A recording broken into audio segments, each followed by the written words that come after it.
here with former Governor Jim Douglas of Vermont. So, you went to Middlebury College, and it's a long time ago. The point of this interview is we had to interview someone who graduated before 1975. Still a few of us left. Yeah. So, now that you've been here to witness a lot of changes to the college, and now you come back and teach this J-Term class, which I've had the pleasure of taking the last 3 weeks, what is something that sticks out to you that has changed a lot on campus? One aspect of the college has changed a lot over the past few years, and what is one that still feels the same? Well, a couple of things are different. First and foremost, technology. We didn't have video equipment like this back in the day. We wrote our theses on typewriters with carbon paper. We had to tediously look things up in the card catalog and encyclopedias. We didn't have the internet or Google or any of that stuff in our day. So access to information is a lot different from what it was in the 60s and 70s. Mm-hmm. Secondly, frankly, grade inflation. In those days, a C was an average grade and totally acceptable. But today that seems like it's not, and kind of like an F in our era. So clearly grades have inflated, and I'm not sure why or what the consequences are, but it's a very different level of expectation. What's the same? Monroe Hall. I can remember coming into this very office to see my history professor a number of years ago, and he's been back in retirement to take a look at it, and thinks I've kept it up pretty well. Yeah, that's cool. So, I guess the next question refers to, you left Middlebury College in 1972 and were immediately elected to the State House, had a long career in state government, and then eventually became governor.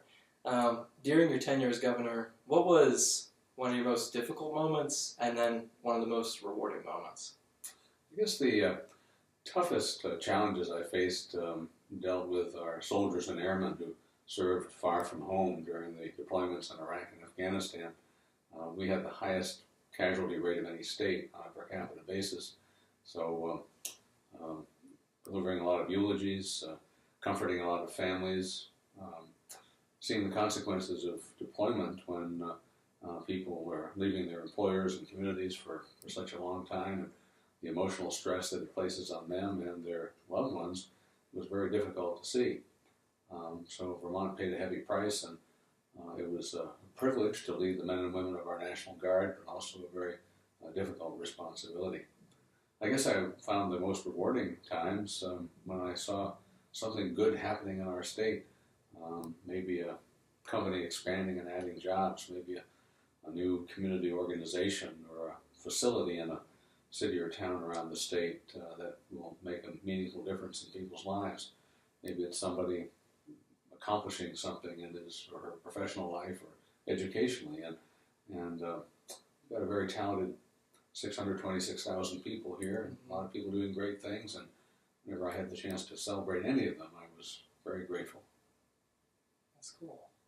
So, you witnessed a lot of changes in the state of Vermont, too. It's, as we talked about in our class, it's sort of a polar shift. Vermont has changed so much, and I'm wondering, from 1972 to now, what's one thing you think that Vermont has really done better than it did in 1972, and one thing that you think was a detrimental change?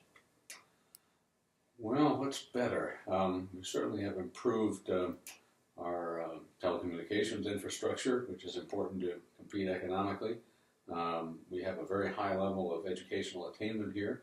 We have the highest percentage of the population in America of women with graduate degrees, for example.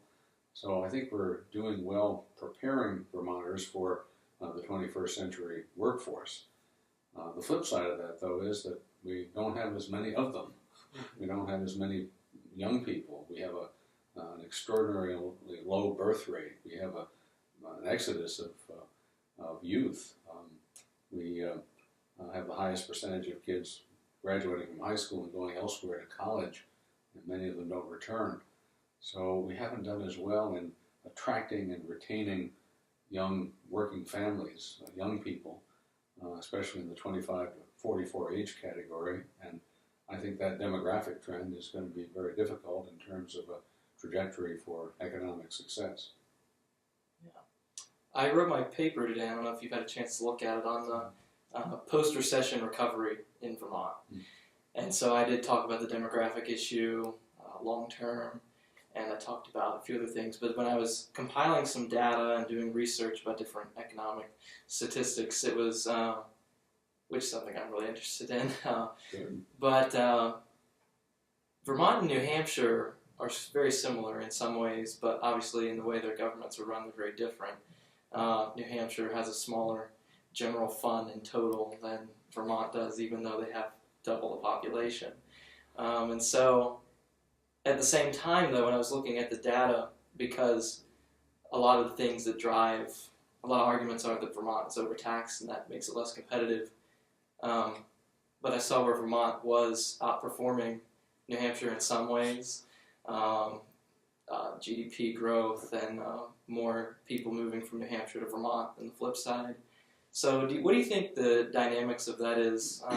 Do you think that each government the way it is in Vermont and New Hampshire, do you think they would work in each other's states? Do you think basically with lower taxes in New Hampshire does that sort of have the same effect here, or what causes New Hampshire to perform poorer when it has less of a regulatory and tax burden?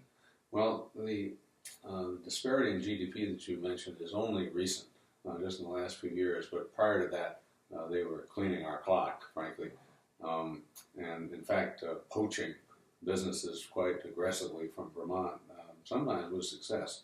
I know of a couple in the southeastern part of the state that literally moved across the river because of the tax and regulatory environment. But you're right, in the last year or two, it's been reversed. And I guess that may be reflective of the fact that the entire Northeast is facing that demographic shift and economic stress. Maine is the oldest state in America, Vermont is second, and New Hampshire is third. And we're as a region, facing that difficulty. So it just happens in the last couple of years, Vermont's been a little ahead, but I think the long-term trend would probably favor New Hampshire.